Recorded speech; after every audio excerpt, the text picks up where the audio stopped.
खोर्धा जिला अंतर्गत जटणी पंचायत समिति पक्षर पालित हो पंचायत राज दिवस।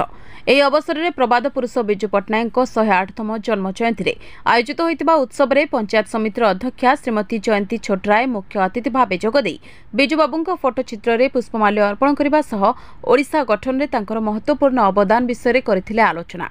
सेबड़ी सम्मानीय अतिथि भाव गोष्ठी उन्नयन अधिकारी रश्मिता नाथ जोगदे त्रिस्तरीय पंचायत राज व्यवस्था रे सरपंच और समिति सभ्य मानकर जो गुरुत्वपूर्ण भूमिका रही से विषय आलोचना करथिबा बेले समस्त पंचायत राज प्रतिनिधि मानकु उत्तरीय और पुढाकोन दे सम्मानित करा जायथिला। एही उत्सव में सहकारी जंत्री शुभश्री पंडा जोग देथिबा बेले उपस्थित थिले ब्लॉक समस्त पंचायत निर्वाही अधिकारी समेत ग्रामर रोजगार साथी। सेहिभଳି ग्राम पंचायत अधिकारी श्री नरहरि पात्र जोगदे कार्यक्रम को संयोजना करने सह करथिले धन्यवाद अर्पण।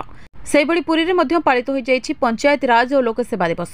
एथिरे मुख्य अतिथि भाव जिला परिषद सभापति श्रीमती स्वप्ना राणी स्वाई जोगदे त्रिस्तरीय पंचायत राज व्यवस्थार उपयोग करा जाय ग्राम विकास को किपरि त्वरान्वित करा जाउछि बोली कहबा सह समस्तक सहयोग रे पुरी जिला को एक विकसित जिले में परिणत करने को देइथिले आह्वान। सेहिभଳି अतिरिक्त जिलापाल प्रशासन शरद चंद्र बेहेरा बिजुबाबू द्वारा त्रिस्तरीय पंचायत राज व्यवस्था लागू सह पंचायत को अधिक क्षमता महिला सशक्तिकरण जनसाधारण को मौलिक सुविधा प्रदान व्यवस्था बेले उपजिलापाल गोपीनाथ कुंवर पंचायत राजर प्रकृत लक्ष्य ग्राम विकास और ग्राम मानक प्रदत्त क्षमतार उपयुक्त उपयोग विषय कहते।